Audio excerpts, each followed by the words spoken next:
Hello everyone, आई लाई हूँ आप लोगों के लिए मोमोज़ की रेसिपी। और मोमोज़ खाना तो सबको बहुत पसंद होता है और मोमोज़ सबके फेवरेट भी होते हैं। और इन मोमोज़ को बनाया है मैंने बीट रूट से, जो दिखने में भी अच्छे लगते हैं और खाने में भी उतने ही टेस्टी होते हैं। चलिए फिर इस रेसिपी को बनाना शुरू करते हैं। तो सबसे पहले मोमोज़ के लिए चटनी बनाकर तैयार कर लेते हैं। तो चटनी बनाने के लिए यहाँ पर लिया है मैंने 1 टमाटर कटा हुआ, 2 हरी मिर्च, थोड़ी सी हरी धनिया। अब यहाँ पर लिया है मैंने मिक्सी जार में मिर्चों को तोड़कर डालें। अब धनिया और टमाटर को भी मिक्सी जार में डालें। 25-30 कली लहसुन की डालें, नमक स्वाद अनुसार डालें। अब सभी चीज़ों को पीसकर बारीक पेस्ट बनाकर तैयार करें। चटनी को हमें यहाँ पर थिक ही रखना है, पतली चटनी नहीं बनानी है। टमाटर और धनिया में पानी तो होता ही है, इसलिए मुझे पानी डालने की ज़रूरत इसमें नहीं लगी। ज़्यादा गाढ़ी चटनी अगर आपको पसंद ना हो तो थोड़ी बहुत पानी आप अपनी इच्छा अनुसार डाल सकते हैं। तो चटनी पीसकर तैयार कर ली है।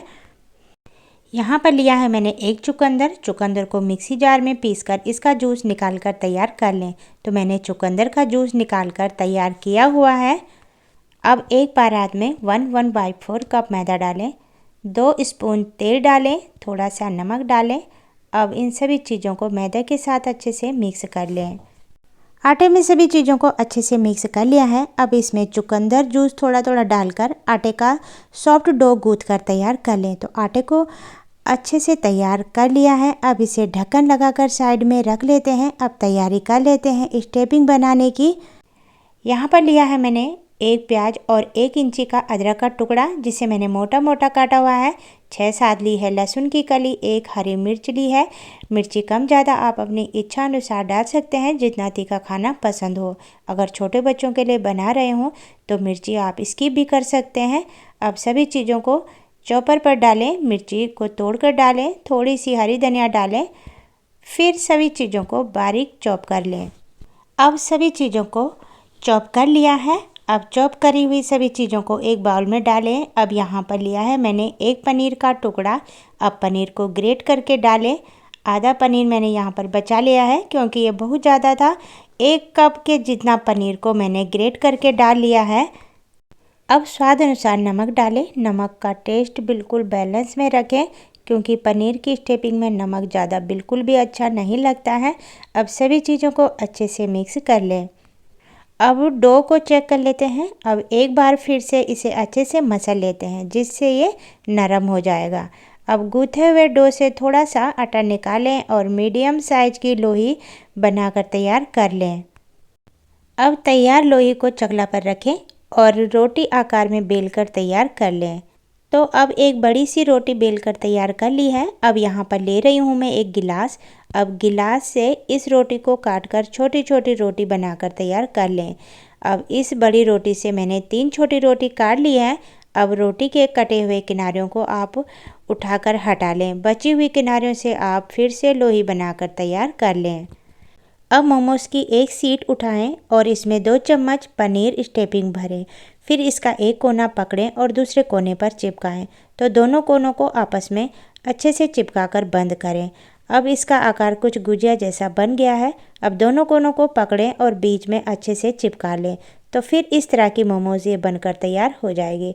एक मोमोज़ मैंने यहाँ पर बनाकर अब तैयार कर ली है। अब दूसरा मोमोज़ भी बनाकर तैयार कर लेते हैं। अब एक मोमोज़ शीट हाथ में ले लें और इसमें 2 या 1 चम्मच स्टफिंग भर लें। अब इसे फोल्ड करें और अच्छे से चिपका लें। अब दोनों कोनों को पकड़कर बीच में बंद करें। अब दूसरा मोमोज़ भी बनाकर तैयार कर लिया है।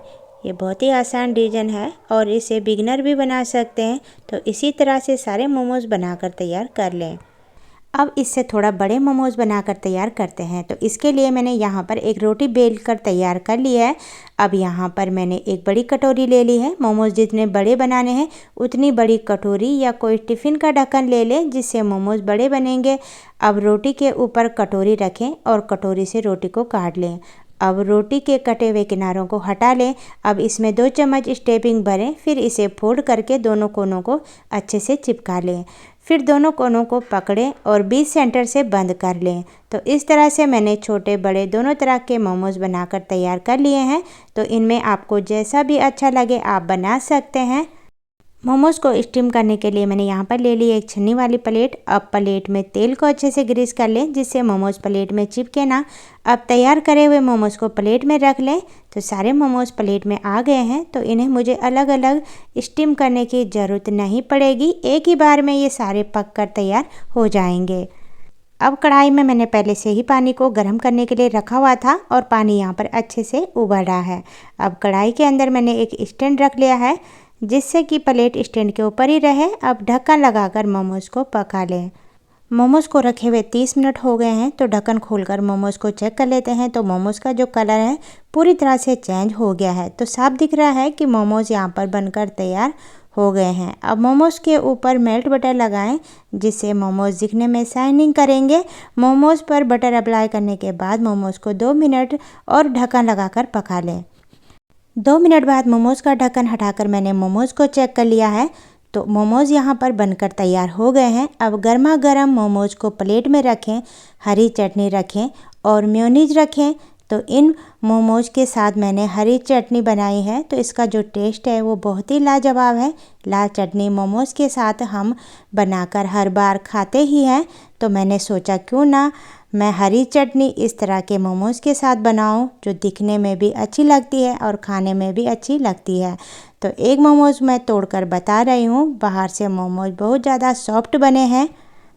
आज की अगर आप लोगों को ये मेरी रेसिपी अच्छी लगी तो लाइक करें, प्यारे से कमेंट करें, चैनल पर नए हैं तो सब्सक्राइब करें। फिर मिलते हैं नई रेसिपी के साथ, तब तक के लिए टेक केयर, बाय बाय।